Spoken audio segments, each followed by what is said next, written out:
할렐루야. 오늘도 주 안에서 건강하고 평안한 오후 잘 보내고 계십니까?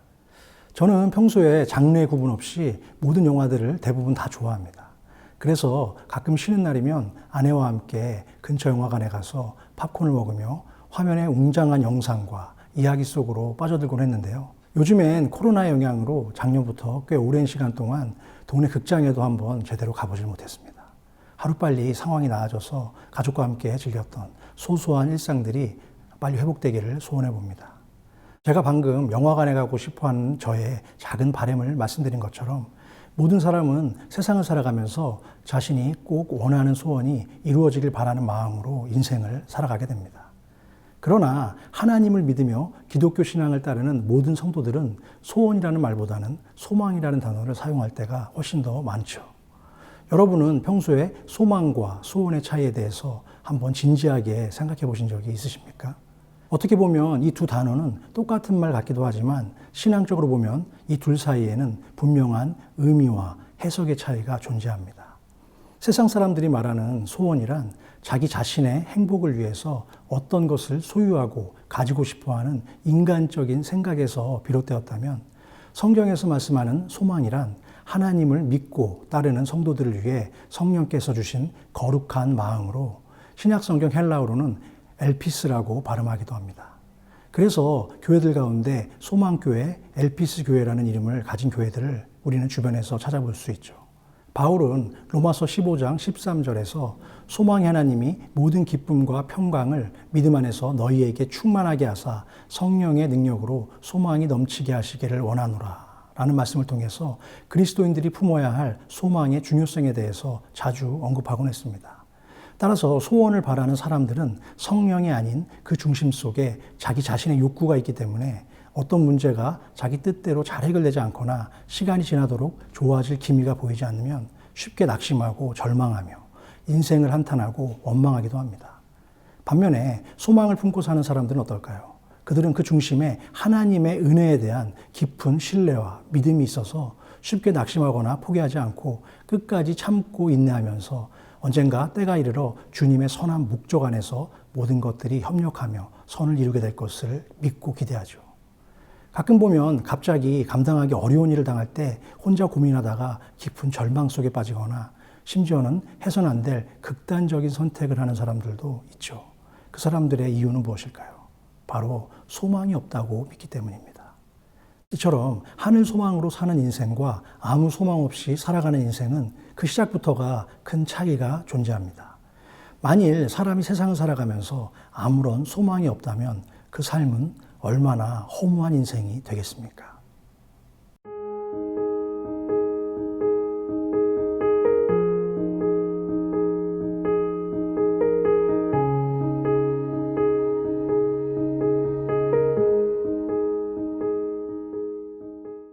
그렇다면 우리 인생의 항로에서 너무나 소중하고 중요한 또한 반드시 필요한 소망의 인생을 살기 위한 핵심 전략은 무엇일까요? 오늘의 말씀을 함께 읽어보겠습니다. 너희 마음에 그리스도를 주로 삼아 거룩하게 하고 너희 속에 있는 소망에 관한 이유를 묻는 자에게는 대답할 것을 항상 준비하되 온유와 두려움으로 하고 선한 양심을 가지라. 이는 그리스도 안에 있는 너희의 선행을 욕하는 자들로 그 비방하는 일에 부끄러움을 당하게 하려 함이라. 선을 행함으로 고난받는 것이 하나님의 뜻일진데 악을 행함으로 고난받는 것보다 나으니라. 성경 속에 자주 등장하는 소망이란 단어적 의미를 잘 살펴보면 그 안에는 밧줄이라는 의미가 함께 내포되어 있는데요. 소망의 의미로 밧줄이 사용된 데에는 그럴 만한 역사적 근거가 있었습니다. 이스라엘의 지도자였던 여호수아는 가나안을 점령하기에 앞서서 미리 두 정탐꾼을 여리고로 보냈지만 그들의 정체는 발각되었고 급히 몸을 숨기기 위해 피한 곳이 기생 라합의 집이었습니다. 그러나 갑자기 나타난 낯선 사람들을 수상히 여긴 어떤 사람이 나타나서 그 사실을 여리고 왕에게 보고했고 늦은 밤에 두 정탐꾼을 찾기 위한 한 무리가 기습적으로 기생 라합의 집에 들이닥치게 되었죠. 자신까지 잡혀갈 수 있는 큰 위기 속에서 기생 라합은 일면식도 없었던 정탐꾼들을 위해서 끝까지 그들을 보호해 주었고 그 후에 시간이 지나서 무사히 귀환할 수 있도록 그들을 적극적으로 도와주었습니다. 두 정탐꾼과 헤어지면서 라합은 그들에게 여호와께서 그들의 백성들과 함께 계시고 들은 소문대로 그가 이 땅을 이스라엘 백성들에게 주실 것을 믿는다라고 하면서 한 가지 간곡한 부탁을 하게 됩니다. 그것은 나중에 여리고성이 함락되면 자신과 자신의 가족들만은 살려줄 것을 요청하면서 그것에 대한 눈에 보이는 확실한 증거를 보여달라고 요구했습니다. 그러자 정탐꾼들은 성이 함락되면 우리가 도망갈 수 있도록 열어준 창가에 붉은 줄을 메고 온 가족과 함께 그 안에 안전하게 모여 있으라고 당부하면서 본인들이 탈출할 때 사용했던 붉은 줄을 라합에게 다시 돌려주었습니다. 따라서 그 붉은 줄은 이제 단순한 밧줄이 아닌 기생 라합과 그 가족들을 살릴 수 있는 구원의 밧줄이자 소망의 밧줄이 되었고, 그 이후부터 지금까지도 모든 유대인들에게 있어서 밧줄은 곧 소망과 구원을 의미하는 것으로 해석되고 이해되었던 것이죠. 오늘 읽은 본문 속에서 베드로 사도는 세상 사람들이 그리스도인들은 도대체 무엇을 위해서 그토록 힘든 고난을 당해도 참고 인내하며 살아가는지 그 이유를 물을 때 그들을 향해 우리가 가진 소망의 밧줄은 무엇이며 또한 우리는 무엇 때문에 그와 같은 삶을 살아가야만 하는지에 대한 정확한 해답을 들려주고 있죠. 너희 마음에 그리스도를 주로 삼아 거룩하게 하고 너희 속에 있는 소망에 관한 이유를 묻는 자에게는 대답할 것을 항상 준비하되 온유와 두려움으로 하고 선한 양심을 가지라. 베드로 사도는 우리 안에 있는 소망에 관한 이유를 묻는 사람들을 만날 때 너희는 먼저 그리스도의 거룩한 성품을 배우고 온유와 두려움으로 처신하며 항상 선한 양심을 가지라고 말씀하고 있습니다. 그렇습니다. 우리는 나는 예수 그리스도를 믿기 때문에 또한 그분이 나를 구원하셨기 때문에 그분이 나에게 영원한 생명을 약속하셨기 때문에 그분이 지금도 성령으로 나와 함께 역사하시기 때문에 나는 오늘도 지금 이 순간에도 천국에 대한 소망으로 살아갑니다. 라는 분명한 답을 할 수 있어야 합니다. 세상 사람들은 복음의 참된 가치를 모르기 때문에 이 땅의 것이 전부인 줄 알고 그것만을 추구하는 소원을 가지고 살아가지만 우리 그리스도인들은 세상 사람들이 바라는 소원과는 분명히 구분되는 다른 차원의 소망을 가지고 살아가야 하기 때문이죠. 그런데 실상은 어떻습니까? 아직도 그리스도인들 가운데 적지 않은 사람들이 소망은 고사하고 오히려 세상 사람들보다 더 자주 낙심하고 절망하며 깊은 한숨 속에 힘겨운 나날을 살아가고 있습니다.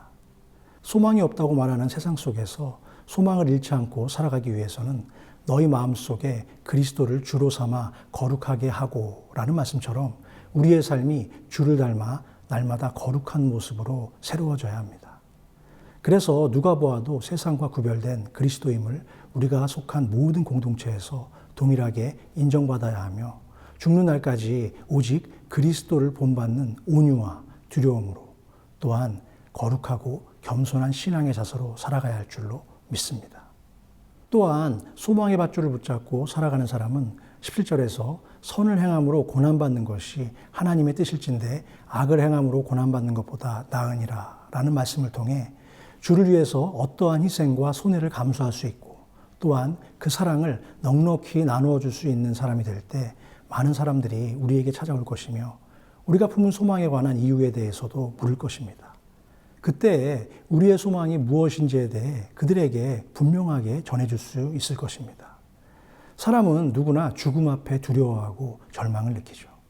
아무리 죽음을 무시하고 의연하게 죽음을 받아들인다고 하더라도 여전히 죽음은 인간에게 절망적인 문제입니다.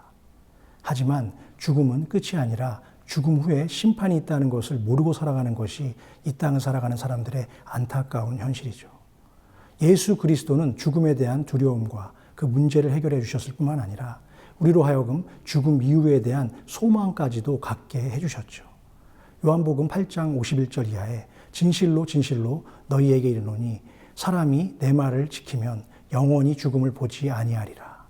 또한 요한복음 11장 25절과 26절에서 예수께서 이르시되 나는 부활이요 생명이니 나를 믿는 자는 죽어도 살겠고 무릇 살아서 나를 믿는 자는 영원히 죽지 아니하리니 이것을 내가 믿느냐.